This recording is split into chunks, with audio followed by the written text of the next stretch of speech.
नमस्ते बच्चों, आज की कक्षा में आपका स्वागत है। आज हम परिसर पानी हमारी आवश्यकता के बारे में पढ़ेंगे। बच्चों, इस चित्र में देखो तुम्हें क्या दिखाई दे रहा है। एक लड़की इमली देखकर उसके मुंह में पानी आ गया है। लड़का रो रहा है तो उसकी आंखों से पानी जैसे आंसू बह रहे हैं। और देखो इस चित्र में लड़की का हाथ उंगली कट गई है, उसमें से रक्त बाहर आ रहा है। तो ये सब बच्चों पानी का ही रूप है। आंसू, लार, नाक का स्राव तथा रक्त, इन प्रवाही पदार्थों में पानी होता है। बच्चों देखो, ये हम प्रयोग करके देखते हैं। देखो, एक लड़का क्या कर रहा है, खीरा को घिस रहा है और उसे ये गार कर देखो पानी निकाल रहा है। और दूसरी तरफ एक लड़का नींबू काट कर नींबू को निचोड़ रहा है। इन सभी में ये भी देखो पानी निकल रहा है। तो हमें पता चलता है कि इस प्रयोग से यह पता चलता है बच्चों कि नींबू और खीरे के रस में भी पानी होता है बच्चों, इसीलिए सब्जियां खाओ। हमें हमारे शरीर की सभी क्रियाएं व्यवस्थित रूप से चलनी चाहिए। इसके लिए हमें पानी की आवश्यकता होती है। पानी से हमारा शरीर बहुत ही स्वस्थ रहता है। पानी के कारण हमारा रक्त पतला बना रहता है बच्चों। पानी के कारण ही भोजन का अच्छी तरह पाचन होने में सहायता मिलती है। अनावश्यक पदार्थ मूत्र के माध्यम से शरीर के बाहर निकल जाते हैं और शरीर में पानी की कमी होना हमारे लिए ठीक नहीं है। इसकी कमी होते ही हमें प्यास लगती है और मनुष्य की भांति अन्य सजीवों को भी पानी की आवश्यकता होती है। बच्चों, इस चित्र का अच्छी तरह से निरीक्षण करो। तुम्हें इसमें क्या क्या दिखाई दे रहा है। नदी के किनारे पर पानी पीने वाले प्राणी कौन से हैं, पानी में कौन तैर रहा है, पानी भरकर ले जाने वाले लोग इस पानी का किस लिए उपयोग करते हैं। तो बच्चों देखो, ये पनघट है। पनघट का अर्थ होता है नदी, तालाब, झील का किनारा, जहाँ पर लोग पानी प्राप्त करने हेतु आते हैं। गांव में तालाब, नदी के किनारे पर गांव की गायें, भैंसें, बकरियां पानी पीने के लिए आती हैं। पनघट के आसपास घास और अन्य वनस्पतियां उगी दिखाई देती हैं।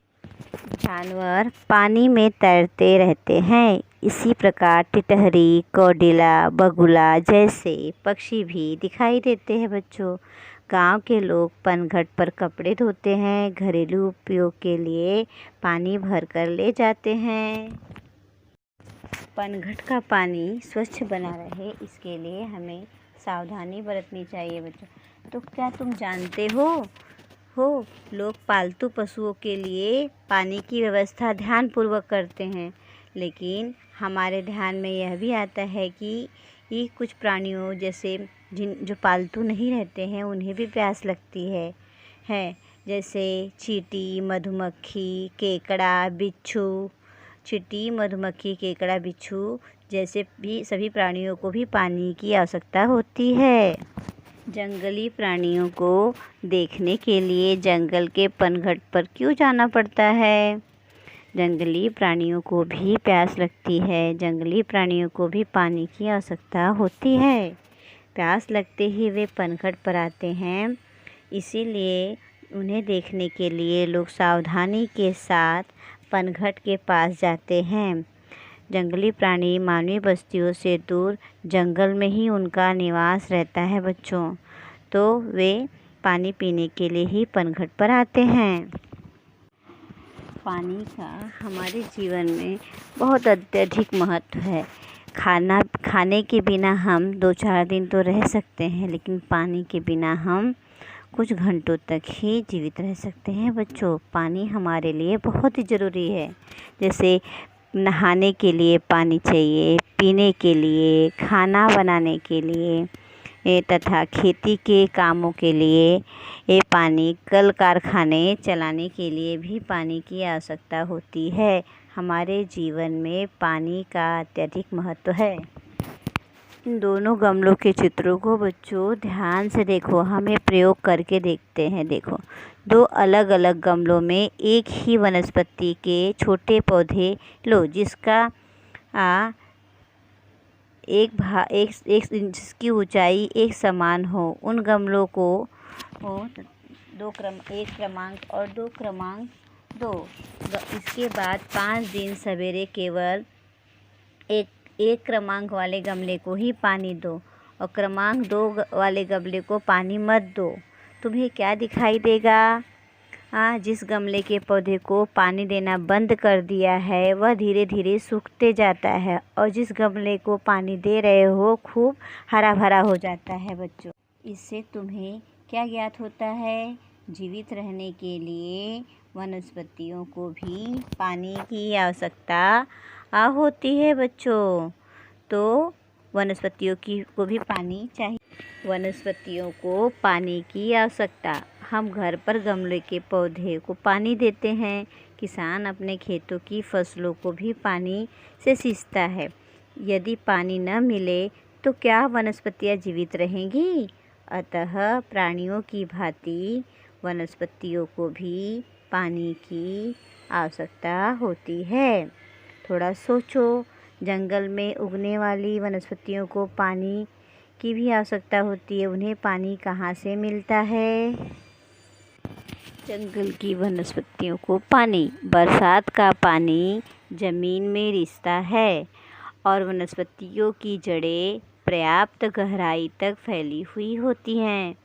वनस्पतियों की जड़ें ज़मीन में रिसे हुए इस पानी का अवशोषण करती हैं। बच्चों, तो इस तरह उन्हें पानी मिलता है। क्या तुम जानते हो, गोद पटेर, रामबाण जैसी कुछ वनस्पतियां केवल पानी में ही उग सकती हैं। इन्हें ज़मीन पर उगाने का हम चाहे कितना भी प्रयास करें, ये मुरझाकर सूख जाती हैं। कमल, सिंघाड़ा तथा जलकुंभी, जलपर्णी पानी में विकसित होने वाली वनस्पतियां हैं। बच्चों, कमल देखो, कमल हमारे लक्ष्मी का बहुत ही फेवरेट, मतलब बहुत ही पसंदीदा फूल है। सब चढ़ाते हैं। सिंघाड़ा हम लोग उपवास वगैरह में खाते हैं। जलकुंभी देखो, एकदम पानी पे फैली हुई रहती है। तो इस प्रकार की वनस्पतियां पानी में उगती हैं।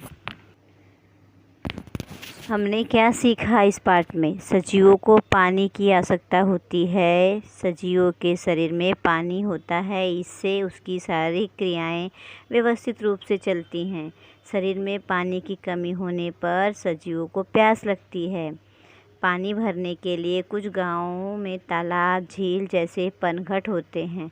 पनघट के आसपास हमें कुछ विशेष पक्षी और वनस्पतियां दिखाई देती हैं। पीने के अतिरिक्त हमें स्वच्छता, भोजन बनाने, खेती करने, उद्योग तथा कारखाने चलाने के लिए पानी की आवश्यकता होती है। वनस्पतियां अपनी जड़ों द्वारा पानी में ज़मीन से पानी अवशोषित करके आवश्यक पानी की पूर्ति करती हैं। इसे सदैव ध्यान में रखो, पनघट का पानी दूषित न हो, इसके लिए सब लोगों को सावधानी रखनी चाहिए।